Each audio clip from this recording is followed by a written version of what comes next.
చాలా వరకు అంటారు మెత్తని వాళ్ళని మొత్త బుద్ధేస్తుంది అంటుంటారు. అలాగా మరి దేవుడు కూడా అలా చేస్తాడంటే అలా చేసినప్పుడు దేవుడు దేవుడే కాదు కదా! దేవుడు ఎప్పుడు కూడా అందరికీ అనుగ్రహం ఇచ్చేటువంటి వాడు. పాపాత్ములకు అనుగ్రహం ఇచ్చి పుణ్యాత్ములకు ఇవ్వడా? కానీ ఇక్కడ ఏమవుతుంది అంటే మనకు ఎప్పుడు కూడా పూర్వకర్మను బట్టి మనకు ఫలితం ఉంటుంది. పూర్వజన్మలో మనం చేసుకున్నటువంటి పాపపుణ్యాలకు ఫలితంగానే ఈ జన్మలో అనుభవిస్తాం. అఫ్కోర్స్ ఇప్పుడైతే నేటి కాలంలో కలియుగంలో ఇప్పుడు చేసే పాపాలకి ఈ మనం చచ్చే లోపలనే వాటిని అనుభవించిపోతాము అన్నది నేటి కాలంలో ఉన్నటువంటి మాట. కాబట్టి మనకు కష్టాలు వచ్చినాయి అనగానే ఏదో భగవంతుడు నాకే కష్టాలు వచ్చినాయని కాదు. మనం ఒక్క మాట ఆలోచిద్దాం. ఒక్కసారి మనందరం కూడా సనాతన ధర్మంలో ఉన్నటువంటి వాడు రాముడు కావాలని దశరథుడి కుమారుడిని నేను మానవుడిని అని మానవుడిగా పుట్టినందుకు ఎన్ని కష్టాలు వచ్చినా అనుభవించిండా? ధర్మాన్ని వీడిపోయిండా? నాకే అన్ని కష్టాలు వచ్చినాయి అనేసి నేను ఈరోజు ఇక్కడ ఈ ధర్మంలో ఉన్నా రేపు ఇంకో ధర్మంలోకి పోతాను పోలేదు రాముడు ధర్మాన్నే పాటించాడు. చచ్చే వరకు ఈ ధర్మంలోనే ఉండాలని తమ్ముడు చిట్ట చివరి ఏదో అడిగితే కూడా అన్న ఈ రాజ్యం బంగారుమయంగా ఉంది, ఇది రాజధానిగా చేసుకుందాము అంటే జననీ జన్మభూమిశ్చ స్వర్గాదపి గరీయసే అన్నాడు. కన్న తల్లిని కన్న భూమిని కన్న ధర్మాన్ని మర్చిపోవద్దు అని చెప్పాడు.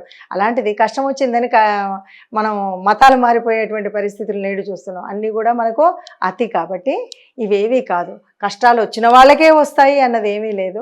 కాకపోతే ఏమిటంటే అనుభవించే వాళ్ళు కొంతమంది శుతిమెత్తగా ఉంటారు కాబట్టి ఎన్ని వచ్చినా కూడా అనుభవిస్తూ ఉంటారు.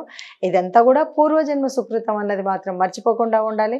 మాకు జ్యోతిష్యంలో మనకు ఒకటి చెప్తుంటారు 159 లార్డ్స్ అని. ఇవేంటంటే మనము పుట్టినటువంటి పుట్టకి పంచమ స్థానము అలాగే నవమ స్థానం మనకు పూర్వపుణ్య ఫలం అనమాట. దాన్ని బట్టే తెలుస్తుంది మనం పూర్వజన్మలో చేసినటువంటి పుణ్యం పాపం ఇవన్నీ కూడా ఇక్కడికి దీనివల్ల వాళ్ళకే ఎందుకు వస్తాయంటే ఆ పూర్వజన్మలో ఉన్నటువంటి ఏవైతే మనం చేసిన కొంచెం అటు ఇటుగా చేసిన చెడు ఫలితాలు ఉన్నాయో ఇప్పుడు అనుభవిస్తే తర్వాతి కాలంతో మోక్షకాలం. ఆ మోక్షాన్ని ఆ పుణ్యఫలాన్ని అందించడం కోసం ఈ మంచి వాళ్ళకు అవి కనబడుతూ ఉంటాయి తప్ప మంచి వాళ్ళ మీద పగబట్టేటువంటి పరమాత్ముడు ఉండడు. పరమాత్ముడు అంటేనే అందరికి ఇంకొంచెం మంచి చేసేవాడు కదా. ఎప్పుడు చెడు చేసేవాడు రాక్షసుడు. పరమాత్ముడు ఎప్పుడు కూడా చెడు చేయడు. పరమాత్ముడు ఎప్పుడు అందరికీ మంచి చేయాలని చూస్తాడు. మరి వీళ్ళకి ఎందుకు ఇంకో కష్టం వచ్చింది అంటే నీ కర్మ ఫలాన్ని దాన్ని పరిపూర్ణం చేయడం కోసం, ఇంతకు ముందు ఉన్నటువంటి చెడు ఫలితాన్ని తొలగించడం కోసం వచ్చినటువంటిదే తప్ప కొత్తగా నీకు కష్టం తెచ్చినటువంటిది కాదు అని గుర్తుపెట్టుకుంటే మనం పూర్వకర్మ సిద్ధాంతాన్ని నమ్మినట్టయితే మనకెందుకు ఈ కష్టాలు వస్తున్నాయని తెలుస్తుంది.